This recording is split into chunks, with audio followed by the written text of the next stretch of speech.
une de l'actualité ce 10 août, le journaliste marocain Souleymane Ressouni a arrêté la grève de la faim qu'il observait depuis 122 jours, ceci pour protester contre sa détention.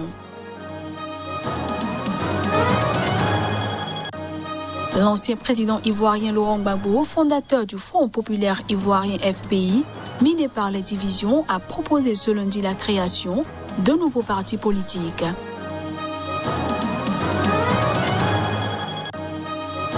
Et puis l'autorité intergouvernementale pour le développement IGAD a appelé ce lundi le mouvement du vice-président du Soudan du Sud, Riek Machar, à ouvrir les voies du dialogue.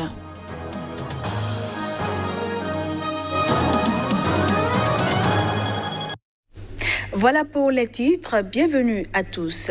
Au Maroc, le journaliste Souleymane Ressouni a arrêté la grève de la faim qu'il observait depuis 122 jours pour protester contre sa détention. Il avait été récemment condamné à 5 ans de prison pour agression sexuelle. L'avocat du journaliste marocain Souleymane Ressouni a rapporté que son client informé avoir arrêté samedi sa grève de la faim après son hospitalisation en réponse aux appels de ses soutiens à l'échelle nationale et internationale. Le médecin qui fait son suivi en prison a annoncé que sa santé est en danger et qu'il n'avait que deux choix, arrêter la grève de la faim ou mourir, a précisé l'avocat citant le journaliste. Ressouni, 49 ans en détention depuis 2020, a récemment réclamé d'être hospitalisé pour cesser sa grève de la faim, tandis que l'administration pénitentiaire a assuré qu'il refusait de se rendre à l'hôpital. Début juillet, le journaliste autocritique a été condamné à 5 ans de prison pour agression sexuelle à la suite d'une plainte d'un militant LGBT. Des faits qu'il contexte, assurant qu'il est poursuivi à cause de ses opinions. L'éditorialiste refusait de s'alimenter depuis plus de 3 mois pour protester contre une grande injustice. Le parquet lui affirme qu'il a bénéficié d'un procès équitable.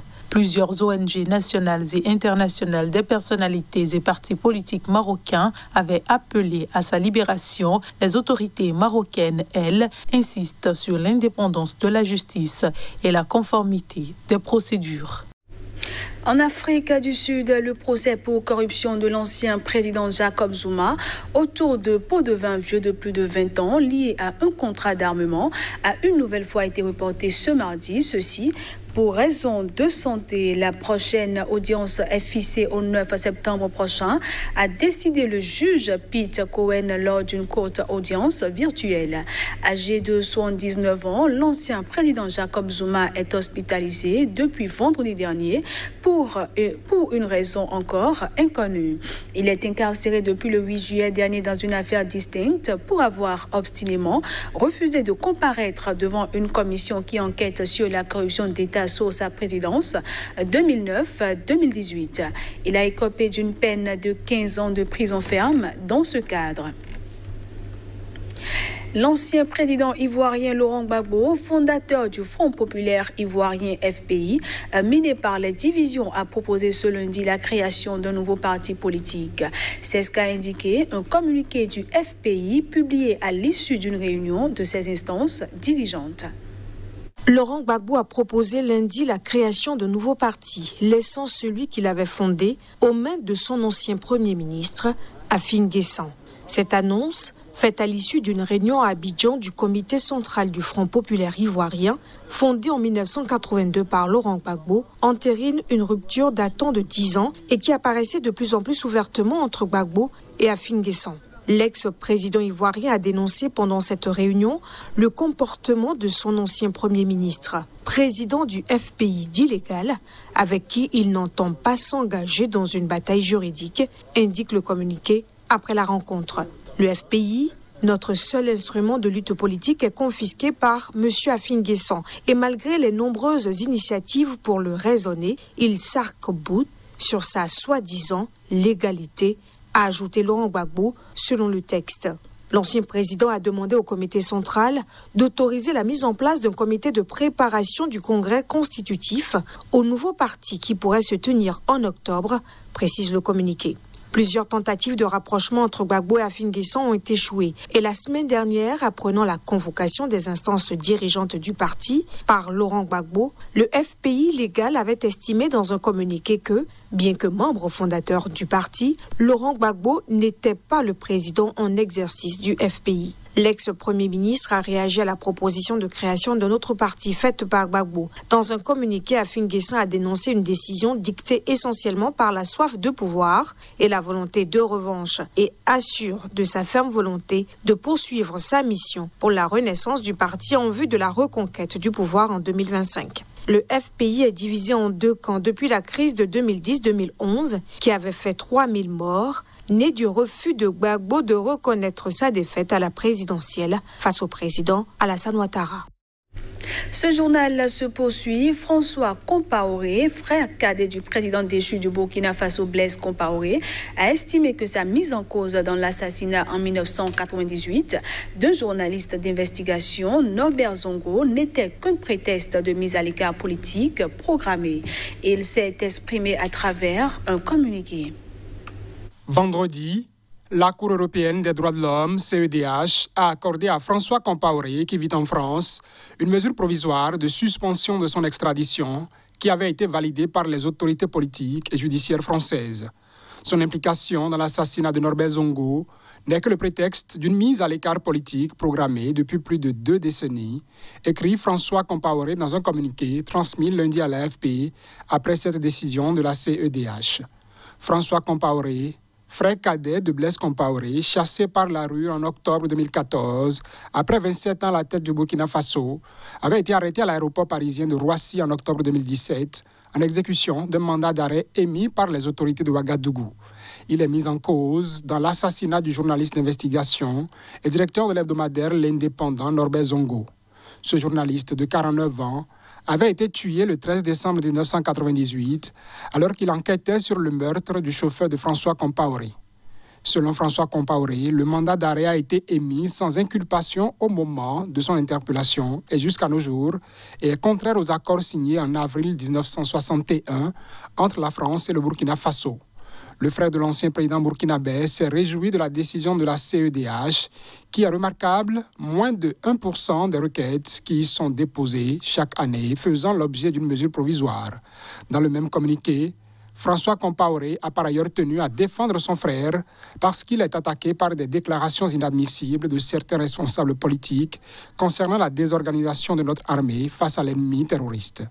Blaise Compaoré, qui vit en exil en Côte d'Ivoire depuis sa chute en 2014, a préféré garder le silence car il a toujours su compter sur la maturité des Burkinabés qui l'ont vu à l'œuvre pendant ces 27 ans de gestion du pouvoir où notre pays n'a connu ni guerre ni menace terroriste, écrit François Compaoré. L'autorité intergouvernementale pour le développement IGAD, qui regroupe 7 pays de l'Est africain, a appelé ce lundi le mouvement du vice-président du Soudan du Sud, Riek Machar, à ouvrir les voies du dialogue. Cet appel intervient après des combats meurtriers entre factions internes rivales ce week-end. Les ministres des Affaires étrangères des pays membres de l'IGAD entendaient l'autorité intergouvernementale pour le développement qui regroupe le Kenya, la Somalie, le Soudan, le Djibouti, l'Éthiopie, le Soudan du Sud et l'Ouganda se sont réunis en urgence en ligne sur la situation au Soudan du Sud. Dans un tweet à l'issue de cette réunion, le secrétaire exécutif de l'organisation a affirmé avoir appelé les dirigeants du SPLM à ouvrir les voies du dialogue pour régler les différends de manière pacifique afin de sauvegarder la mise en œuvre de l'accord revitalisé qui a mis fin en 2018 à la guerre civile. Des affrontements meurtriers ont éclaté samedi dans le Haut-Nil entre factions rivales du SPLA, la branche armée du parti SPLM du vice-président Riek Machar, quelques jours après l'annonce contestée de son éviction en tant que président des deux entités. Les alliés de Machar dans le parti avait alors dénoncé un putsch raté. Les deux camps se sont rejetés la responsabilité de ces combats. Le SPLM fait partie du fragile gouvernement d'union nationale formé en février 2020. Les affrontements dans la région du Haut-Nil, située au nord, qui ont fait une trentaine de morts, font redouter un regain de violence dans le plus jeune pays du monde qui peine à se remettre d'une sanglante guerre civile qui a fait plus de 380 000 morts et des millions de déplacés entre 2013 et 2018. L'IGAD a joué un rôle clé dans les pourparlers de paix au Soudan du Sud et dans l'élaboration d'un accord de cessez-le-feu et de partage du pouvoir signé en 2018 entre les rivaux Salva Kiir et Riek Machar. Une dernière information pour finir cette édition. 22 personnes ont été tuées samedi dans des affrontements entre agriculteurs et éleveurs au Tchad. Ces affrontements se sont déroulés à 200 km à l'est de la capitale N'Djamena, région en proie à des conflits meurtriers entre ces communautés. Le conflit est parti d'un problème foncier entre les deux communautés. Les uns veulent s'installer, les autres les en empêchent. Le conflit oppose les Boulala, des cultivateurs sédentaires, aux Arabes, des éleveurs nomades, dans le village de Zoana, a déclaré à l'AFP Amina Kodiana, gouverneur de la province de Hadjer Lamis, dans le centre du Tchad. Le bilan est de 22 morts et 18 blessés, a-t-elle précisé. On a envoyé des forces qui ont maintenu l'ordre depuis samedi, a déclaré de son côté Abdraman Koulamala, ministre de la Communication et porte-parole du gouvernement. Les violences entre communautés sont fréquentes dans le centre et le sud du Tchad, où nombre d'habitants sont armés. Ils opposent principalement éleveurs nomades arabes aux cultivateurs autochtones sédentaires qui accusent les premiers notamment de saccager leurs champs en faisant perdre leurs animaux. Nous avons impliqué les chefs coutumiers des deux communautés pour mettre définitivement un terme à ce conflit récurrent, a précisé la gouverneure de la région. Les autorités ont procédé au désarmement total des civils. Les protagonistes se sont réconciliés et le calme est revenu totalement dans la zone, a déclaré de son côté Abdraman Koulamala.